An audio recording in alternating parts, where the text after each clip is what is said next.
唔少有 ADHD 子女嘅家長或者係本身有 ADHD 嘅成年人，喺移民咗英國之後，唔知點樣尋求相關嘅治療同埋社會資源。另外早前有唔少朋友喺當地面對 ADHD 藥物短缺嘅情況。今集我哋請到 The ADHD Foundation Neurodiversity Charity 嘅行政總裁 Dr Tony Lloyd 同大家傾下點樣可以喺英國尋求支援。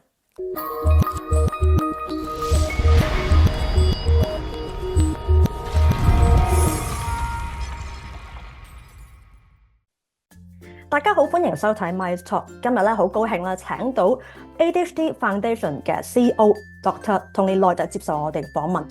咁 ADHD Foundation 而家係全歐洲最大以病人主導嘅 ADHD 組織。咁呢個組織其實一直都同幫緊一啲 ADHD 嘅朋友啦，同埋一啲嘅神經多樣化嘅朋友去提供服務。咁今次請到 Tony 嚟啦，就想講下關於喺英國，如果喺英國ADHD 嘅朋友點樣揾到資源去幫自己或者身邊人，同埋係 ADHD Foundation 嘅工作可以點樣幫到 ADHD 嘅朋友。咁不如請 Tony 同大家 say 個 hello 先啦。Tony Good evening. Yeah, hi. Say hi. Thank you for accepting this interview. Let's say hello to everyone. Hello, everybody, and thanks again, Mike, and everybody at ADHD Hong Kong for inviting me along to speak to you all again. It's great to see you.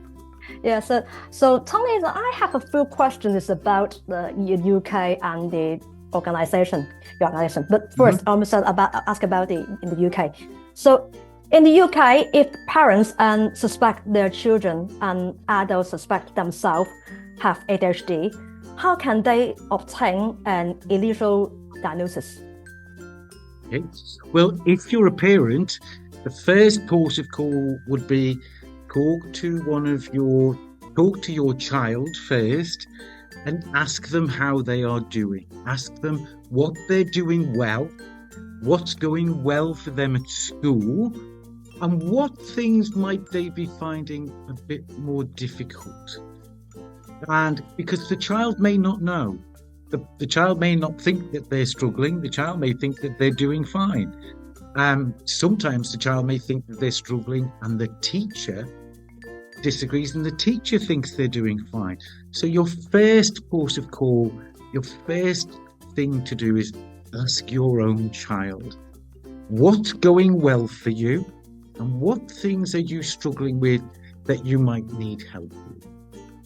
And then when you've spoken to your child, make sure that you have read through all the information about how ADHD might present in your child, and particularly whether your child is a girl or a boy, because we know the presentation is slightly different in girls. And there are some free booklets available on our website, and I know there's information on your website where you can go and speak to the teacher. And remember, the teacher might not have had any training in ADHD, so it's important that you as a parent are the expert, that you're knowledgeable, that you're informed, and that you can go into the teacher and say, well, how is my child doing? Because the teacher might just assume that maybe your child is not very intelligent and that's why their grades are not good, when in fact they could be a genius. That's not being reflected in the quality of the work that they're doing in school, because the teacher doesn't understand that it might be ADHD that's affecting their learning. And you also have to remember that nearly half of people with ADHD also have dyslexia, and that about 30% of people with ADHD will also have autism. And sometimes they can all occur together. So you do need to be a parent who's fully informed, and you do need to go in and be able to find out from teachers who know your child best, not just one teacher. Ask to speak to 2 or 3 and ask for the ones who know best, and then find out from them in what ways might your child be struggling and what help does your child need. And actually ask the question, when was the last time the teachers in this school had some training on how to teach children with these different types of learning styles, these different minds?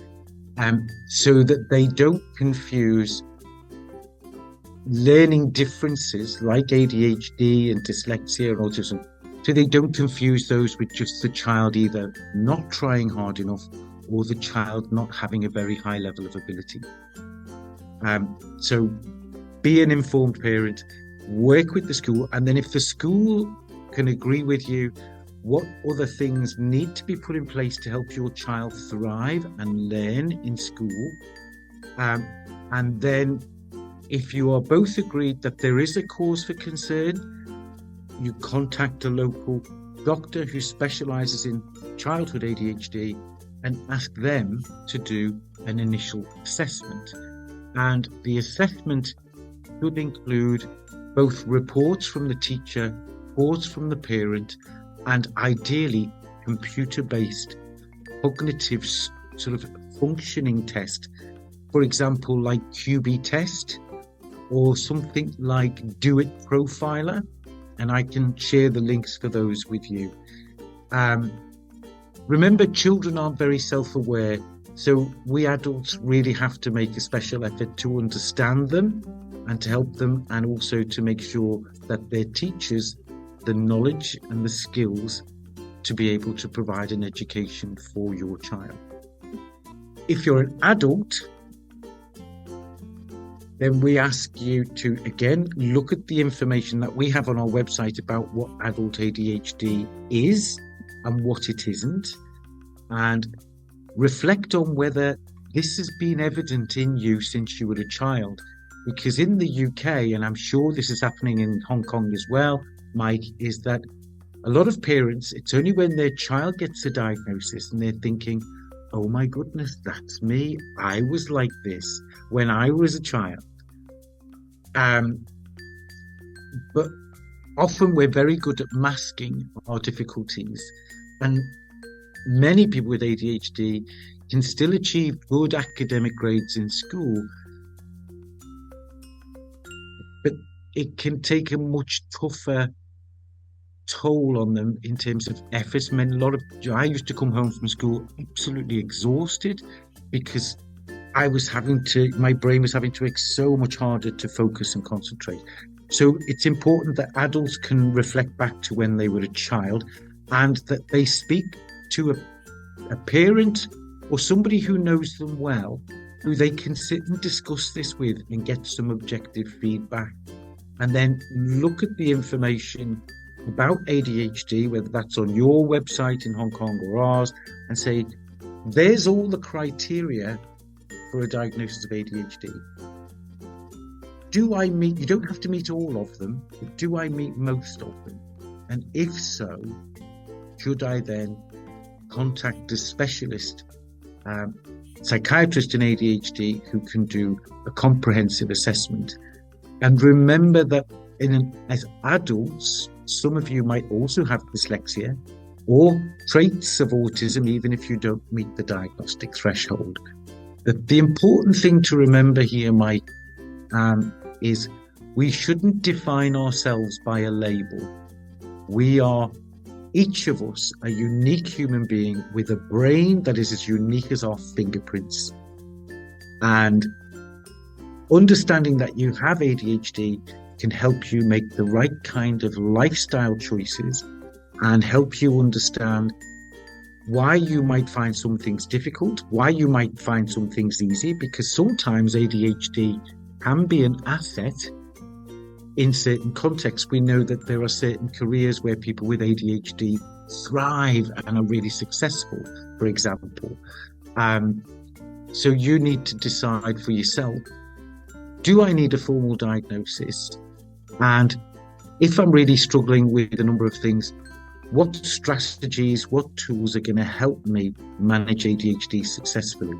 Some people choose to use medication as part of that whole range of strategies. It's important to remember that medication is just a cognitive enhancer. It doesn't change your personality, and it doesn't change every mistake that you've made in your life in the past.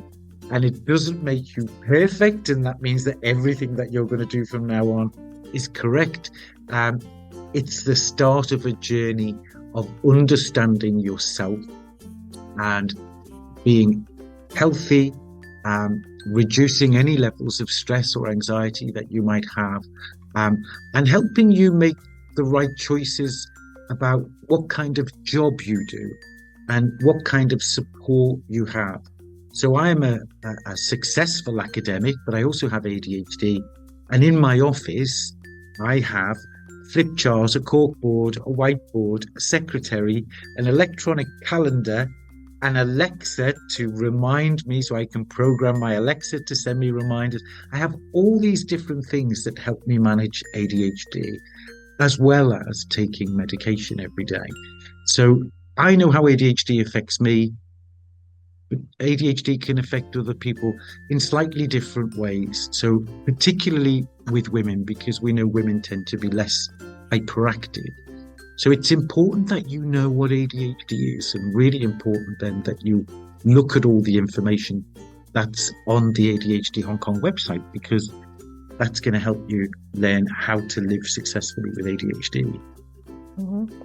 So how about the many people have reported that they had wait a long time before getting an assessment for ADHD from their GP. So besides visiting NHS clinics, what other options? Do they have to seek help from private clinics or professionals? Yes, or, yes they do. Yeah. So any option they can choose? Yes, yeah.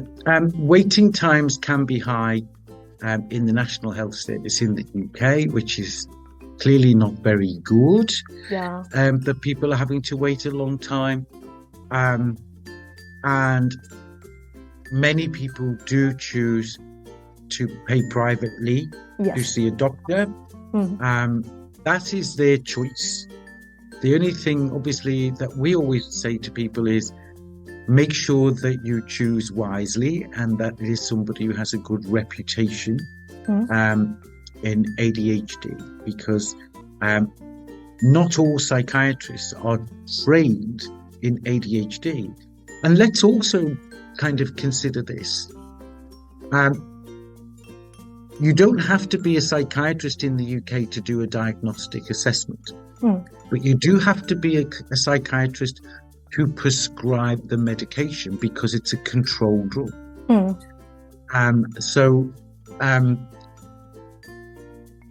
For the time being, anyway, there are discussions taking place about training GPs to be able to do this. But for the moment, that point of initiating medication and what we call titrating medication, where we start people off on a very small dose and we sort of monitor it closely. We might change the type of medication. We might change the dose until we know it's working absolutely fine. So it is about, if you can afford to, you can see somebody sooner by paying privately. But that's not something that everybody can afford. Yeah, yes. The cost is quite expensive, or is because of the because the NHS. It shouldn't be. Shouldn't be, It's a market economy, and because the NHS is not able to meet demand, then there are a lot of private providers who are now who have tried to fill that gap in what is an emerging marketplace of people looking for health and assessment. But many people in the UK work for global companies who have insurance schemes, so that if you work for that company, they will pay for your assessment and treatment through their occupational health service. So apart from seeing a GP, so what resources or organizations are available in the UK to help those with ADHD improve their life? Not just only medication, maybe some therapy or some organization or some resources they can get and then to improve their life? There are a small number of charities like ours that provide information and resources on our websites that are free of charge. Some of the charities provide training programs for parents that can be accessed online. And there are occasionally free live stream webinars on topics like managing anxiety, for example. And we also produce some video shorts that are people with lived experience of ADHD talking about how they've learned to manage ADHD successfully. So I can send you the link to those because they're available internationally, and you can have that link on your website. But it would be good to have a similar offer from people who speak Mandarin, for example, because I think it's always better, isn't it, when somebody else with lived experience of ADHD understands what it is. You don't feel so alone or confused by it because you know that there are other people who've learned how to live successfully with ADHD. And while ADHD comes with lots of challenges, as we know, it can cause poor sleep, which can make you very tired. It can make you forgetful. It can cause difficulty with planning and organizing your day, which can make your day even more stressful. And we know a lot of people with ADHD experience anxiety and depression. But with all of that, it's often about the context we are in that determines whether ADHD is particularly challenging for us. So, for example, you might have, we know that 30% of entrepreneurs are supposed to have ADHD.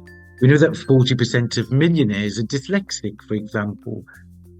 We know that there are some careers where having an ADHD brain can be really helpful. But you need to understand that there is another side to the coin, that we sometimes pay a price for being a workaholic who has lots of energy, which is a wonderful thing in the workplace, but can leave you exhausted. If you know how to manage it well, then some of those challenges will become much less, and you can make the right lifestyle choices. So we always say, for example, if you've got poor sleep, don't be scrolling on your phone or your tablet computer for an hour before you go to bed, because that's going to make getting to sleep much more difficult. Yeah. We say to people, have a very strict routine. You get up at the same time in the morning. You go.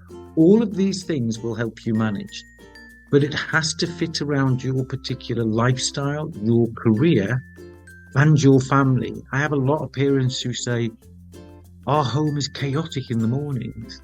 And I say, well, you should get up 30 minutes or an hour before your children so that you can start your day well, calmly, peacefully, plan and organize your day, and then you go and wake up the children to get them ready for school before you go to work. And if you have difficulty with time blindness, because we know that sometimes with ADHD, it's difficult to have a sense of time. Often we overcommit and say, well, I'll do that in an hour, and not realize that actually it takes 2 hours. So it's really good to have all these time management tools that are going to help you manage your day. And I think if you can do all of that, whether you take medication or not, it's really important that you take responsibility and be accountable to yourself and to your husband or wife or children or colleagues at work to say, yes, I've got ADHD, and I do all of these things in order to manage it well. It's not just about getting the doctor to give us tablets. That is a fool's way of dealing with ADHD. Medication can be really, really helpful, but it should never be used on its own. So let's talk about the medication in the UK since last September. Due to increased demand and the manufacturing issue, there has been a shortage of ADHD medication in the UK, causing concern among many patients and their families who had to search extensively for medications.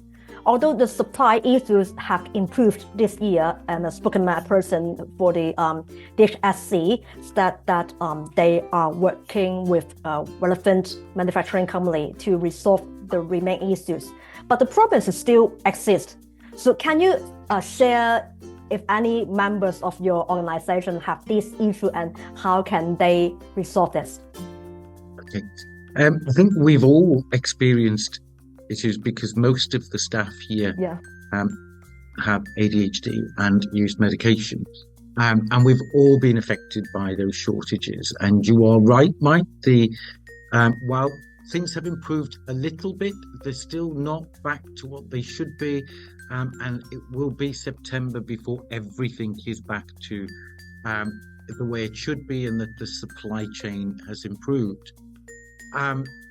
There has been a significant increase in the number of people seeking a diagnosis for adult ADHD in the UK and in other parts of the world, particularly since the pandemic.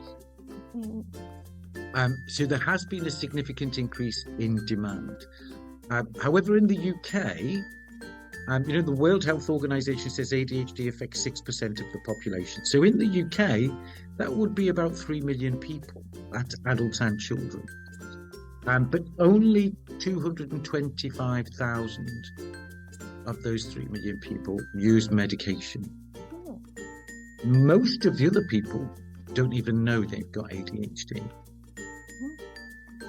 But we have seen a significant increase in the number of people seeking a diagnosis as adults since the pandemic. And that's because many people who did well in school, had a good career, didn't know that they had ADHD, knew that they may have struggled. But it's that thing, isn't it? You only know your own brain.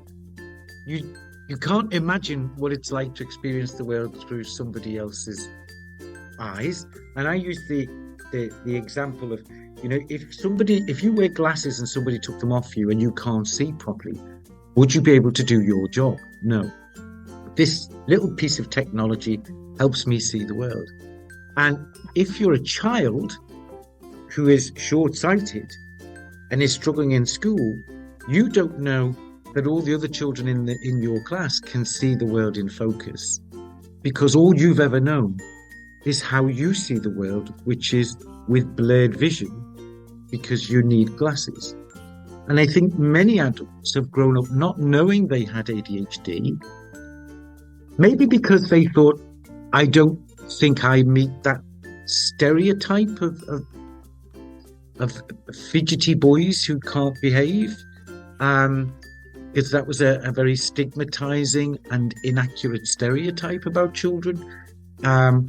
And I think with the pandemic, a lot of people, their lifestyle choices, where they got exercise, where they were able to work as part of a team in work, where they had access to additional support in different types of technology, etc. All of that was taken away.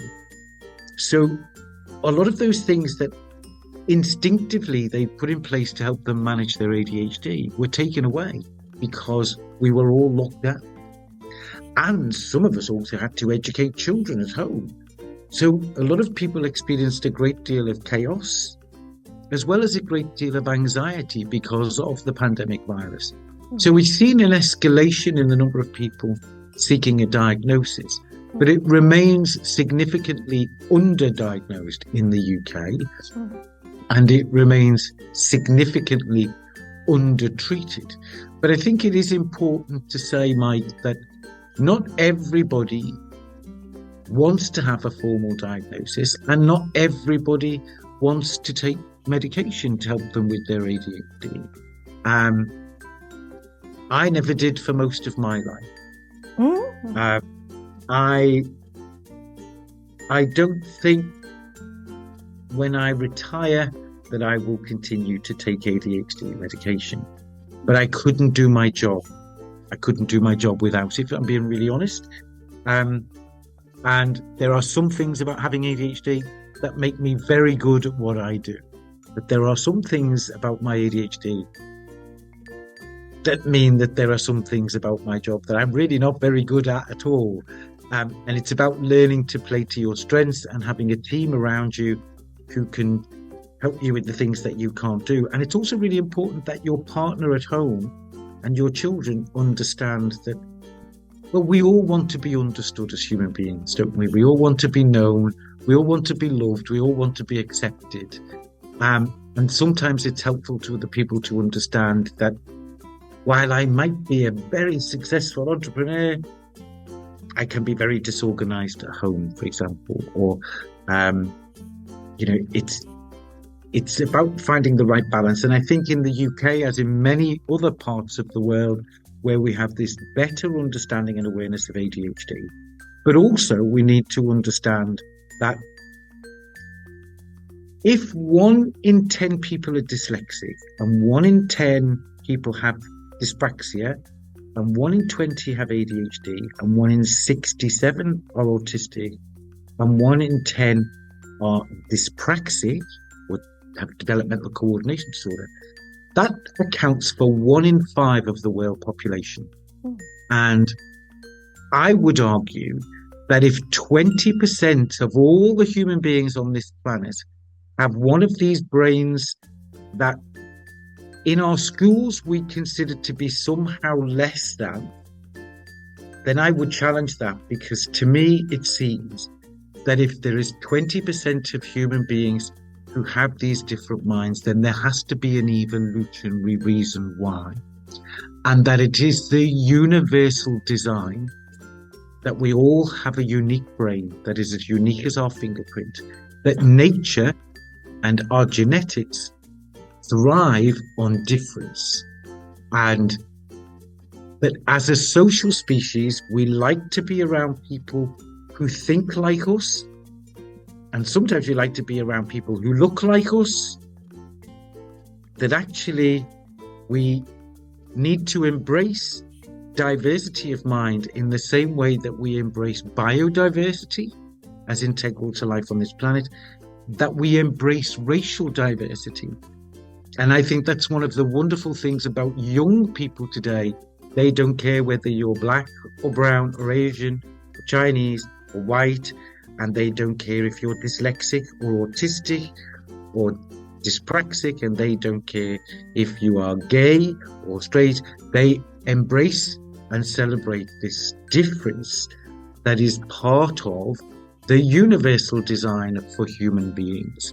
There are 7.5 billion people on this planet. There isn't another person on this planet that looks like you or sounds like you.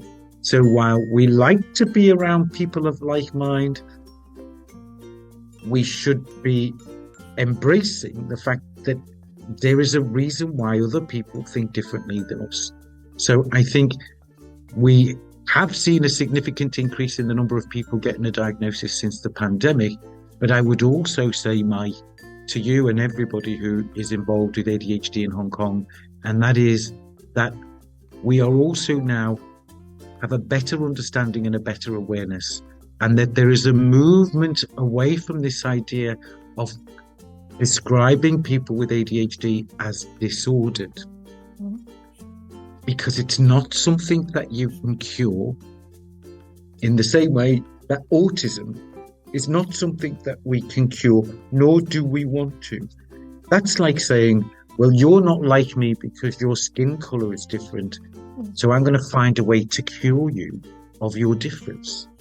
We should be embracing that difference and helping everybody thrive and be the best human being they are, whether they're dyslexic or ADHD or autistic or English, white, Chinese, black, Asian. This is the universal design, and that's something that I think is another reason why a lot of people now are much less embarrassed, less ashamed to say, I have ADHD, or I'm dyslexic, or I'm autistic. I think that's a very positive thing. Yeah. So recently, ADHD Foundation collaborate with Amazon to develop the Amazon Alexa, aim to solving everyday problem facing by the people with ADHD. Could you share more about this collaboration with Amazon and how it aims to help those with ADHD? Well, for those of you who use Amazon Alexa, you can program your Amazon Alexa to ring an alarm bell in the morning when you're ready to get up, but also to remind you. They can say, well, Mike, it's now 8 a.m. You need to leave the house in 20 minutes because you have a train to catch at 8:30 at this station. And today is Tuesday. It's the Monday, the 29th of May.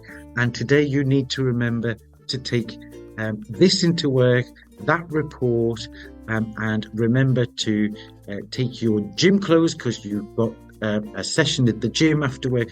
All of these little things that will help you. And it can also be programmed to send reminders to your phone during the day. So it's a way of using Amazon Alexa as an external hard drive to your working memory, as another way of helping you plan and organize your life. So any what activities those for the ADHD Foundation have to plan this year to contain promoting ADHD or neurodiversity issue? Or some technology you want to maybe promote, or just what activities? Well, we are now offering a 2-year live-streamed online diploma in coaching people with ADHD, whether that's in work or in a mental health setting or an education setting. And we are going to be using AI so that we can live translate, so that you can join the seminar and it will automatically translate into a number of different languages for you so that you can watch it in real time. So that's been an interesting development because we know that coaching is increasingly a popular way of helping people with ADHD. We have delayed our conference, which is normally in June, until possibly the end of the year, or possibly even as late as March in 2025, because there is a general election in the UK, so we don't want to coincide with that.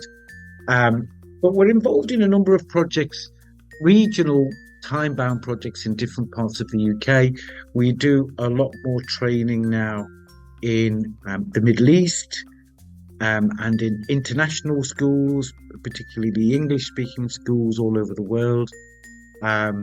And we've also done some training programs for schools in Australia, for example. So it's often about partnerships, really. But obviously, we're always looking at advances in technology and artificial intelligence. So anything that's going to help us be able to provide more information and resource available to people. Obviously, we are a charity. We're not here to make a profit.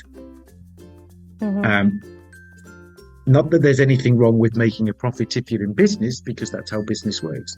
But in order for us to be able to provide the help and support that we do, we have to generate income in other ways. So there are lots of new training programs in development that we provide for employers, for businesses around how do you get the best out of your workforce? How do you enable people to come into work and be happy and healthy and thrive and know that they've got the right kind of technology to help them do their job, for example. So there's always lots of things like that going on.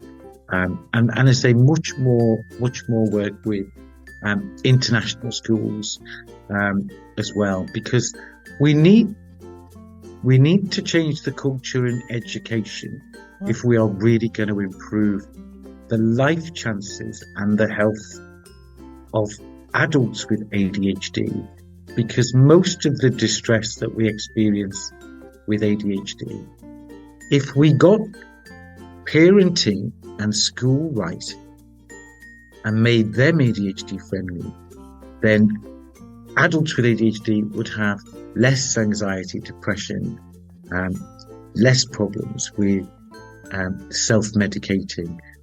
They would be more employable and more likely to be economically independent and prosperous because the trajectory from school is much better. So it is, I think, crucial that we help children first and foremost.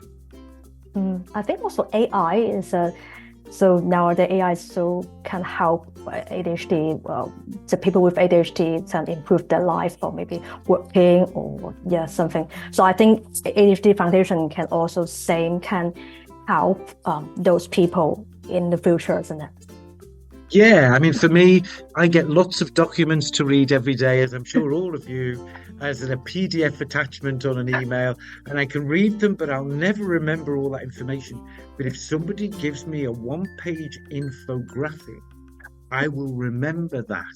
So using AI to create an infographic from a 10-page document is a really good way of being able to put information in a visual way that works better for my brain, because my brain thinks more in pictures than in lines. Yes, me as well.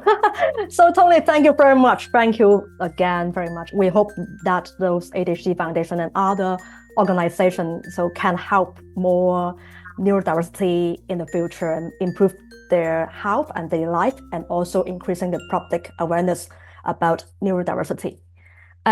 好啦，今日都好多謝 Tony 咧同我接受我哋訪問啦。我哋都希望咧之後啦我哋繼續可以同 Tony 咧可以即係嚟緊係 ADHD Foundation 仲有啲咩資訊嘅話咧，我哋都可以繼續咧喺我哋個平台度可以一齊就可以 share 嘅。咁我哋今集時間差唔多，咁希望咧你哋咧中意今集條片可以 like、comment 同埋 share，可以 follow 啦，同埋訂閱我哋嘅 YouTube 嘅Let's Talk ADHD 嘅 YouTube channel、Facebook 同埋 IG， 同埋咧都可以 follow 啦，同埋即係 subscribe ADHD Foundation 嘅YouTube 啦、YouTube channel 啦、IG 啦同埋 Facebook 嘅。咁就我哋下集時間再見，拜拜，拜拜 Tony，拜拜。